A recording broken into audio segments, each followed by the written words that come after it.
ആരാണ് അൽബീനോ ലുച്ചിയാനി? തിരുസഭയുടെ ചരിത്രത്തിൽ വെറും 33 ദിവസങ്ങൾ മാത്രം മാർപ്പാപ്പയായിരുന്ന വ്യക്തിയാണ് ജോൺ പോൾ ഒന്നാമൻ മാർപ്പാപ്പ. അദ്ദേഹത്തിൻ്റെ പേരാണ് ആർച്ച് ബിഷപ്പ് അൽബീനോ ലുച്ചിയാനി. എന്താണ് ഈ മാർപ്പാപ്പയുടെ പ്രത്യേകത എന്ന് ഞാൻ ചിന്തിച്ചപ്പോൾ എന്നെ ഹൃദയത്തിൽ ഒരുപാട് ആകർഷിച്ച ഒരു സംഭവമുണ്ട്.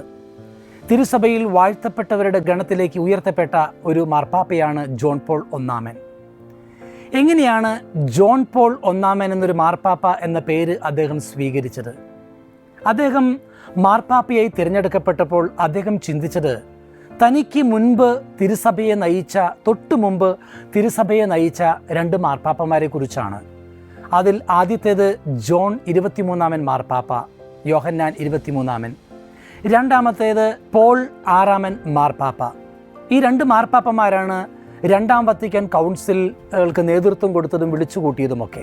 തിരുസഭയുടെ ചരിത്രത്തിൽ നവീകരണത്തിൻ്റെ കാറ്റ് വീശുവാൻ കർത്താവ് തിരഞ്ഞെടുത്ത ഉപകരണങ്ങളായിരുന്നു ഈ 2 മാർപ്പാപ്പമാർ. അതിനുശേഷമാണ് പിന്നീട് ജോൺ പോൾ ഒന്നാമൻ തിരഞ്ഞെടുക്കപ്പെടുന്നത്. അദ്ദേഹം ഈ പേര് സ്വീകരിക്കാൻ ഒരു കാരണമുണ്ട് പ്രിയപ്പെട്ടവരെ. തൻ്റെ മുൻഗാമിയായ ജോൺ 23 മാർപ്പാപ്പ തിരുസഭയ്ക്ക് വേണ്ടി ചെയ്ത നന്മകളും എല്ലാം നന്ദിയോടും കടപ്പാടോടുകൂടി അദ്ദേഹം ഓർത്തു. രണ്ടാമതായി അതിനുശേഷം 2ാം വത്തിക്കാൻ കൗൺസിൽ തുടർന്നു കൊണ്ടുപോയ പോൾ 6 മാർപ്പാപ്പയെയും അദ്ദേഹം നന്ദിയോടും കടപ്പാടോടും കൂടി ഓർക്കുകയും ആ 2 പേരുടെയും പേരെടുത്തുകൊണ്ട് നന്ദി സൂചകമായി കടപ്പാടിൻ്റെ കൂപ്പുകരങ്ങളുമായി ആ 2 പേരുടെയും പേരുകൾ എടുത്തുകൊണ്ടാണ് പുതിയ മാർപ്പാപ്പയായി തിരഞ്ഞെടുക്കപ്പെട്ട അൽബീനോ ലൂച്ചിയാനി ജോൺ പോൾ ഒന്നാമൻ എന്ന മാർപ്പാപ്പയുടെ പേര് സ്വീകരിക്കുന്നത്. ഇതിന് കാരണം ഞാൻ സൂചിപ്പിച്ചതുപോലെ തനിക്ക് മുമ്പ് കടന്നുപോയ തിരുസഭയെ നയിച്ച യോഹന്നാൻ 23 മാർപ്പാപ്പയും പോൾ 6 മാർപ്പാപ്പയും തിരുസഭയ്ക്ക് വേണ്ടി ചെയ്ത ആഴമായ ത്യാഗങ്ങളും ശുശ്രൂഷകളും നന്ദിയോടും കടപ്പാടോടും കൂടി ഓർത്തുകൊണ്ട് അത് ജനങ്ങൾ ഓർമ്മയിൽ തുടർന്നു കൊണ്ടുപോകുവാൻ വേണ്ടിയാണ് ഇത്തരം ഒരു പേര് സ്വീകരിച്ചത്. പ്രിയപ്പെട്ടവരെ, ഇതെന്താണ് നമ്മളോട് പറയുക? നന്ദിയുടെയും കടപ്പാടിൻ്റെയും ഓർമ്മകൾ സൂക്ഷിക്കുന്ന ഒരു മാർപ്പാപ്പയായിരുന്നു വാഴ്ത്തപ്പെട്ട ജോൺ പോൾ ഒന്നാമൻ മാർപ്പാപ്പ.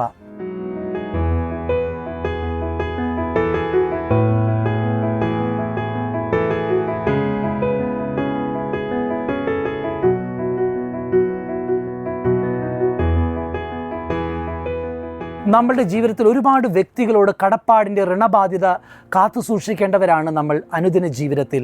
നമ്മെ പഠിപ്പിച്ച അധ്യാപകരോട്, നമ്മെ വളർത്തിയ മാതാപിതാക്കന്മാരോട്, നമ്മുടെ ജീവിതത്തിൽ വിവിധങ്ങളായ രീതിയിൽ നമ്മളെ സ്വാധീനിക്കുകയും സഹായിക്കുകയും ചെയ്ത ഒരുപാട് വ്യക്തികൾ നമ്മുടെ ജീവിതത്തിലുണ്ട്.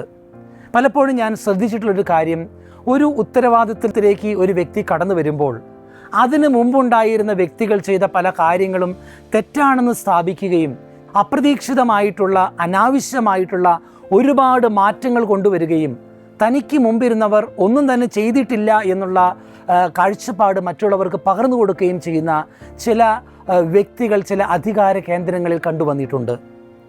ഈ സാഹചര്യത്തിലാണ് വാഴ്ത്തപ്പെട്ട ജോൺ പോൾ ഒന്നാമൻ മാർപ്പാപ്പയുടെ ഓർമ്മ നമ്മുടെ ജീവിതത്തിൽ വലിയ സ്വാധീനം ചെലുത്തേണ്ട ഓർമ്മയായി മാറേണ്ടത്. നമുക്ക് ചിന്തിച്ചു നോക്കാം. നമ്മുടെ ജീവിതത്തിൽ നന്ദിയും കടപ്പാടും പ്രകടിപ്പിക്കേണ്ട എത്രയോ വ്യക്തികളാണുള്ളത്. പലപ്പോഴും നമ്മൾ വളർന്ന് ഒരു നിലയിലൊക്കെ എത്തിക്കഴിയുമ്പോൾ നമ്മൾ അവരെ അറിയാതെ മറവിയുടെ ചക്രവാളങ്ങളിലേക്ക് പറഞ്ഞു വിടുകയാണ്. നമ്മുടെ മാതാപിതാക്കന്മാർ നമുക്ക് വേണ്ടി എന്തുമാത്രം കണ്ണുനീരോടുകൂടി അധ്വാനിച്ചിട്ടുണ്ട്. അവർ പ്രായമാകുമ്പോൾ നന്ദിയുടെയും കടപ്പാടിൻ്റെയും മനോഭാവങ്ങൾ നമ്മുടെ ഉള്ളിൽ അവരോട് സൂക്ഷിക്കുന്നുണ്ടോ? നമ്മളെ പഠിപ്പിച്ച അധ്യാപകരോട്, നമ്മളെ വളർത്തി വലുതാക്കിയവരോട്, ജോലി ചെയ്യുന്ന സ്ഥാപനങ്ങളിൽ ഒരു നിലയിലൊക്കെ നമ്മൾ എത്തിച്ച നമ്മുടെ അധികാരികൾ, നമ്മുടെ സുപ്പീരിയേഴ്സ്, നമുക്ക് മീതെ അധികാരികളായിട്ടിരുന്നവരൊക്കെ ഉണ്ട്. പക്ഷേ പലപ്പോഴും സമ്പത്ത് വരുമ്പോൾ, പ്രശസ്തി വരുമ്പോൾ നമ്മൾ ഇവരെ മറന്നു പോവുകയാണ്. തിരുവചനം പഠിപ്പിക്കുന്നതും ഒരു നന്ദിയുടെ കടപ്പാടിൻ്റെ ഓർമ്മയാചരണം ജീവിതത്തിൽ ഉണ്ടാകണമെന്നാണ്. ജീവിതം തന്നെയും കീറിമുറിച്ച് നമുക്ക് ക്രിസ്തു നൽകിയപ്പോൾ അതിന് ഇട്ട പേര് വിശുദ്ധ കുർബാന, യൂക്കറിസ്റ്റ് എന്നാണ്. യൂക്കറിസ്റ്റ് എന്ന വാക്കിൻ്റെ അർത്ഥം അത് നന്ദി പ്രകാശനം എന്നാണ്. അതിനെ അനാംനെസിസ് എന്നുകൂടി വിളിക്കും. എന്താണ് അതിൻ്റെ അർത്ഥം? ഓർമ്മയാചരണം. അങ്ങനെ നോക്കുമ്പോൾ ഓരോ ബലിയും ഒരു ഓർമ്മയാചരണമാണ്. എന്തിൻ്റെ ഓർമ്മയാചരണം? നന്ദിയുടെയും കടപ്പാടിൻ്റെയും, ക്രിസ്തു നമ്മുടെ ജീവിതത്തിൽ ചെയ്തു തന്ന നന്മകളുടെയും അനുഗ്രഹത്തിൻ്റെയും ഓർമ്മകൾ, എല്ലാറ്റിലുപരിയായി തൻ്റെ ജീവൻ കുരിശിൽ നമുക്ക് വേണ്ടി അർപ്പിച്ചതിൻ്റെ ഓർമ്മയാചരിച്ചുകൊണ്ട് അർപ്പിക്കുന്ന ബലിയാണ് യൂക്കറിസ്റ്റ് എന്ന് പറയുന്നത്. നമ്മുടെ ജീവിതത്തിൽ ആ യൂക്കറിസ്റ്റ് ബന്ധങ്ങളിൽ നിലനിൽക്കേണ്ടതുണ്ട്. ഒരു യൂക്കറിസ്റ്റ് ടച്ച് നമ്മുടെ ഓർമ്മകളിൽ വരേണ്ടതുണ്ട്.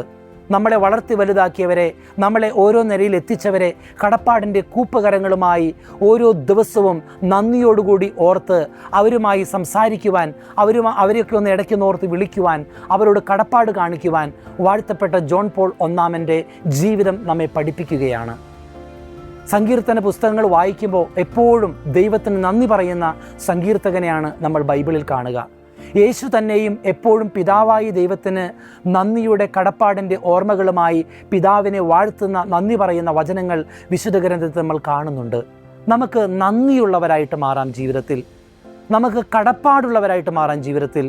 ഞാൻ ഓർക്കുകയാണ്, വർഷങ്ങൾക്ക് മുമ്പ് ബോംബെയിലെ താബോർ ധ്യാന കേന്ദ്രത്തിൽ വഴിയോരത്ത് കിടന്ന ഒരു പട്ടി, അതിൻ്റെ മുഖത്ത് ആരോ വലിയൊരു സ്റ്റീലിൻ്റെ പാട്ട അതിൻ്റെ മുഖത്ത് ഇങ്ങനെ തറച്ചു വെച്ചിരുന്നു. എവിടെന്നോ ഇറച്ചി മോഷ്ടിച്ചതുകൊണ്ട് പ്രതികാരമായി ആരോ ചെയ്തതാണ്. അങ്ങനെ ചാവാറായി കിടക്കുന്ന ആ പട്ടി ആ വഴിയരികിൽ കിടക്കുമ്പോൾ ഞങ്ങളുടെ ധ്യാന കേന്ദ്രത്തിലെ ഡ്രൈവർ ഈ കാഴ്ച കണ്ട് ആ പട്ടിയെ ധ്യാന കേന്ദ്രത്തിലേക്ക് കൊണ്ടുവന്ന് ആ പ്ലാസ്റ്റിക്കിൻ്റെ ചുളുങ്ങിക്കൂടിയ പാട്ട എടുത്തു മാറ്റി, അത് പുഴുവരിക്കുന്ന മുഖമായിരുന്നു, അത് കഴുകി തുടച്ച് മുറിവുകൾ വെച്ച് കെട്ടി അതിന് ഭക്ഷണം കൊടുത്ത് അതിനെ വളർത്തി. സഹോദരങ്ങളെ, ഞാൻ ഓർക്കുന്നൊരു കാര്യം, ധ്യാന കേന്ദ്രത്തിൻ്റെ ഡയറക്ടർ അതിലൂടെ പോയാൽ അത് വാലാട്ടില്ല, ഞങ്ങൾ ആര് പോയാലും അത് വാലാട്ടില്ല. പക്ഷേ അതിന് അന്നം നൽകിയ ഈ ഡ്രൈവർ അതിലൂടെ കടന്നു പോയാൽ ഏറെ സ്നേഹത്തോടുകൂടി ആ ഡ്രൈവറിൻ്റെ അടുത്ത് നിന്ന് അതിനെ നക്കുകയും വാലാട്ടുകയും സ്നേഹത്തോടെ ആലിംഗനം ചെയ്യുന്ന കാഴ്ച ഞാൻ ശ്രദ്ധിച്ചിട്ടുണ്ട്.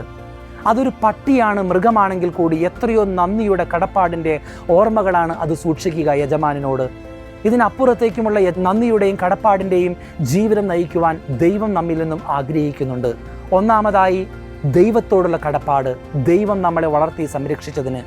രണ്ടാമതായി മാതാപിതാക്കന്മാരോട്, ഗുരുഭൂതന്മാരോട്, നമ്മുടെ സുഹൃത്തുക്കളോട്, നമ്മളെ വളർത്തിയവരോട്, ഉപകാരികളോട് ഒക്കെ നന്ദിയും കടപ്പാടും സൂക്ഷിക്കുന്നവരായി നമുക്ക് മാറാം. അവർക്ക് വേണ്ടി പ്രാർത്ഥിക്കുന്നവരായി മാറാം. സാധിക്കുമെങ്കിൽ അവരെയൊക്കെ ഒന്ന് ഓർത്ത് സന്ദർശിക്കുകയും സഹായിക്കുകയും ചെയ്യുന്നവരായി മാറാം. അതിനുള്ള കൃപ ദൈവം നമുക്ക് നൽകട്ടെ.